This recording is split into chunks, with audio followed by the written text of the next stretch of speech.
Hello and welcome to my channel.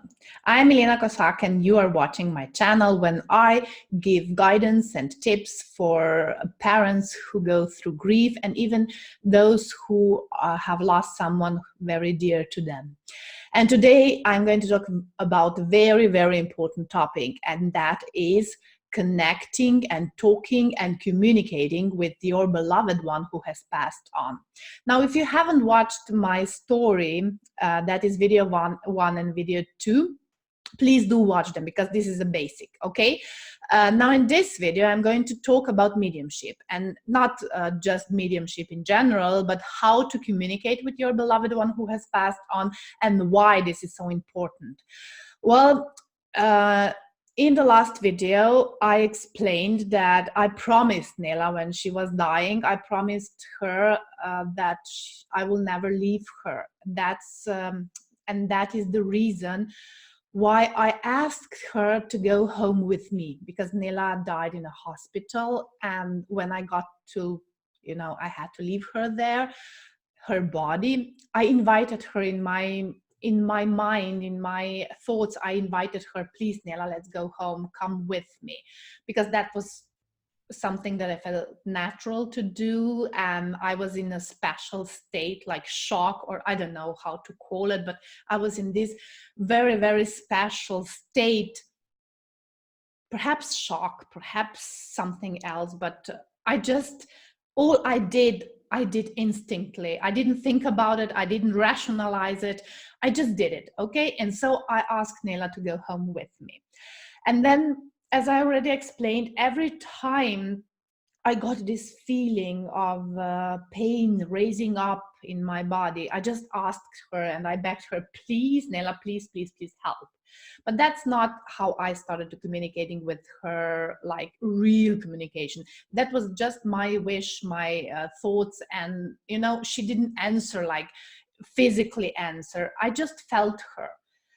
It is hard to explain something that is so subtle, but whoever is going through that process, because you feel your beloved one, it's somewhere around you, but however, when the pain comes, you don't remember anymore, you are disconnected. So I was doing my best to stay connected. And then after 2 or 3 months after she died, then some miracles happened. Firstly, quite soon after she died, she started to communicating with me through dreams, and I was dreaming about her. I was dreaming a lot about her, and we were talking and we were discussing, and she was giving me guidance. But then something else happened, and that is I started to communicating with her through a weather station. First, we both, with my husband, we both bought this little alarm clock that we had beside our bed. And that alarm clock just went crazy, all the lights were always working, and it was like we couldn't turn it off. So I had to put it away. I tossed it in the bin because I thought this alarm clock, although it was new, it's broken. It doesn't work. I didn't have the receipt, but however, it doesn't work. So I tossed it into the bin. And then what happened is that another weather station that we were having in our living room started to act strangely. I will explain how it is strangely. And that is, as if the digits were like fading a little bit and then they came back. And then they're fading and then they came back, and this was repeatedly, this was some repeated actions, like for a few seconds, a minute, the digits were there. But when I started to look at them, whenever I was looking at the clock, they started fading and came back. And I was like, oh my God, Nela, is that you? And she was like, the digits started fading again. And I was like, okay, if that is you, please twinkle twice. And if that's not you, of course, you'll twinkle once. And it was like 2 times. It was fading and coming back and fading and coming back, like in really, really fast, like toop, toop, And I was like, oh my God, that's really you. And then I started asking her questions, like something that I knew it should be yes or it should be no. And every time she answered correctly. You know, I was like testing her. I was testing this weather station. And I was so thrilled that she communicated with me. I was so thrilled. And I told my husband, I told Jean, I told my sisters, and they saw that too, because, you know, they saw, one of my sisters said, oh, are you crazy? That this isn't possible. That's not possible. But it was, and it is possible to communicate. That is how we started communicating. But let me tell you, if you are already experiencing communication, you probably think you are crazy. This is not true. What if I'm making all this up? Because that were the thoughts that were going through my head. What if I'm wrong? What if I'm just in so much pain that I'm all making this up? What if this is not true? What if, what if? The bottom line is I didn't trust myself at the beginning, because there were no other people who were saying, look, you can communicate to your beloved daughter anytime you want and she can communicate with you. Because I thought, even if that is possible, only special people can communicate with the dead ones. But that is a difference. You are not communicating with any other dead one. You're communicating with your beloved one, because you already have this bond that is between you, and that is the bond of love. And please, if you're wondering whether this communication is safe, let me tell you something. If you communicate, if your goal of communication is healing and connecting and bonding and love, especially love, then it is okay. But if you're trying to manipulate, or you're having this like really down thoughts, or just trying to use that person, then that is not okay. That's the only thing. That's the only criteria whether you should or should not communicate. And if you're wondering, oh my God, how can I communicate with my, I don't know, daughter, or son, or brother, or mom, or whoever? Well, you can start just by asking, I would so much love to talk to you. And you start talking to that person. You start talking to him or her. You start telling him or her to give you some physical, physical proof that he or she is hearing you. And they gladly will talk to you, because, you love each other. There is a bond between you. And more than anything in the world, those children or people who has passed on, and they love you, and they want to tell you they are fine, they're still here with you. Please don't cry that much. You can have emotions, you can express them, but please do allow yourself to heal. I'm doing a special video about this topic, because I think this topic about healing and allowing healing is very, very, very important. But for now, we're talking about communicating. So communication is so, so important, because communication is the way of healing from your grief, or healing your emotions. It is super, super, super important. And what is the most beautiful thing? It is super, super, super natural. And people don't tell you that, because there are a lot of superstition around it. You're holding the people back. You're holding the dead ones back. You are, holding them in space that they cannot move forward, or whatever. A lot of, superstition about communicating with your beloved one. But let me tell you something. If it is based on pure love, and when there is pure love, because when you are in pain, you want the best for your child, and you want the best for yourself.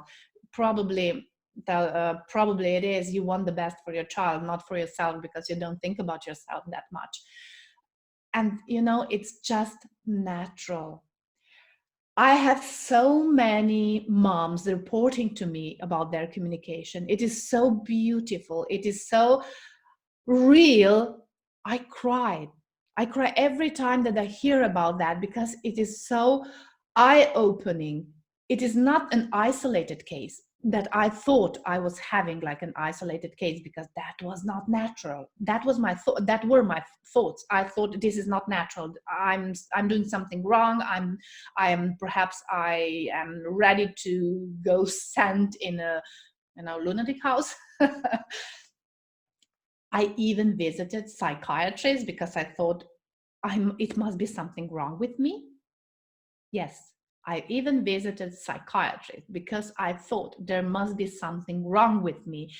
And at the same time, I felt it was right. But all those superstitions that I learned through my life came pouring back in front of me and saying me, Milena, you are crazy. You are imagining things. What if you are holding your baby back?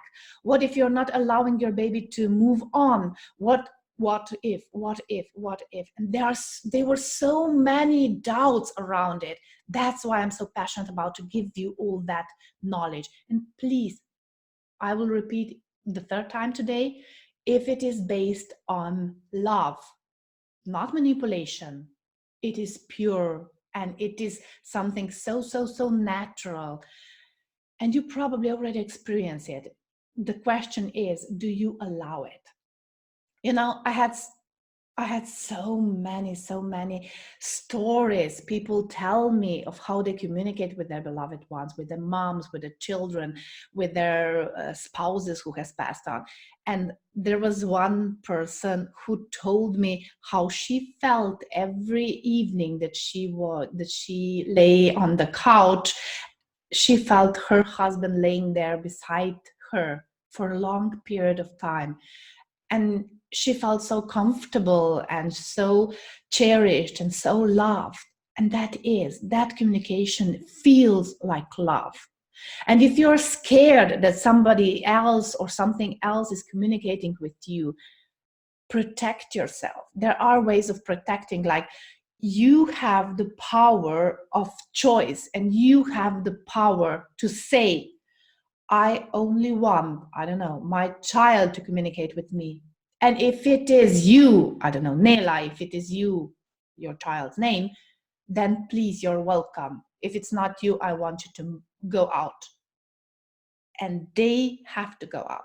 And if you are wondering whether you are pressing on to your child to communicate with you, they have their own will. Your child who is in heaven or in, beyond the rainbow, he or she has its own will if he or she wants to communicate with you. Let me tell you the example. There came time when I wanted, some answers from Nela, and she wouldn't give me. And I knew that because then this weather station was like reluctant to tell me answer, a little fading, but it wasn't real yes or no, like twice or once, but it was something in between. And I could feel her, this reluctancy of answering, and she didn't answer. And there were times when she didn't appear or she didn't want to be there. I don't know about her reasons, but now that I reflect back, I see that I was starting to hold on to her too much, and she was like, "Oh no, mom, you're not doing that." And it was clear and it was lovingly, And there were times then, in a year and a half later, all this communication through weather station stopped. And I felt like she abandoned me, but that was because she knew I was starting to hold on to this communication. And instead of moving on with my healing process, I started to hold back. And she didn't allow me that because she has her own will. And your child who has passed on, whether it was an infant baby or it was just unborn baby or it was just few weeks into the pregnancy and you lost a child, he or she has its own strong will. He or she is already connected, and he can say, yes, this is what I want to do. No, now I don't want to do it. It's the same as if they're living here, you know?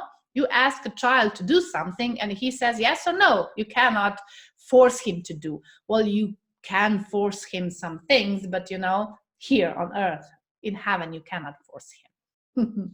That's the beauty of it. So please don't be afraid of communicating with your beloved one, because it is a very, very, very important part of a healing process. It is not a woo-woo stuff. You don't have to force it, but please stay connected, because I think that staying connected with your child on this different level, on this level of communication, and then on the later stages when he or she stays important part of your family, it's so super important for your healing process and for your life, because this child was a part of your life and he or she still is. And that is so important that people sometimes forget, or they think they must forget, but it is not the right thing to do. I think, according to my experience, this communication is super, super, super, super, super important. Now, let me tell you, she communicated with me through a weather station, through dreams, through my dog, through my boy Jean. I described everything in my book, Losing a Child. She even communicated with me through TV. You know, once we were with my husband, we were lying on the couch, sipping coffee, and then suddenly TV turned on, you know, and the remote control was way out of our reach. And we were like, wow, who turned on this television, you know? And it was her, because the television, when, you know, the channel appeared when there was a movie, Baby on Board. And it was a message for us. And we understood it, you know. But by the time that happened, we were already very comfortable about communication and everything else. And then one mom once told me that every time she played her son's music,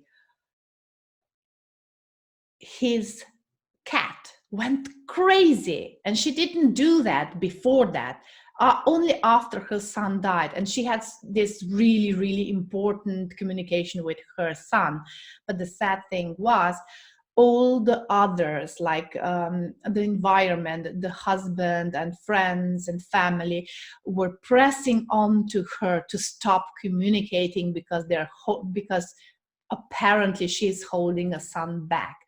But that's what I want to tell you. You cannot hold your son back or your daughter back if you're communicating with him or her. You are holding them back with your pain and not with love and communication. And that is so super important for you to know. So please do communicate, do talk to them, and stay connected. This is so super important. And now let me tell you how I communicate with her today. Today, I have picture of her on the walls, and whenever I go, whenever I'm passing this picture, or I remember her in my mind, I say, "Hi, Nela, how are you? Can you help me do this? How are you? Are you coming back? Where are you? How are you feeling?" But usually, I tell her about my day, about my fears, about my wins, and I talk to her with my family, because Nela didn't become a taboo subject in our family. We talk about her. I talk about her with my sons. I talk about her with my husband. I obviously talk about her a lot since I'm doing this video and I'm doing this channel, because I want her to be important part of my life, to stay important part of my life, but not the way it was, because she was my child, but a new pathway is open, and I want to validate her life. And I perhaps give you a suggestion. I can give you a suggestion that you validate your life, your child's life, the same way as to communicate with him or her and stay open about it. Okay, so if you have any questions about communication, because I'm sure you have a lot, please do send me an email or post the questions below. I'm super happy to answer. And I'll see you in the next video. So stay tuned. Please do subscribe to my channel if you find it valuable. And I'll see you. Thank you. Bye.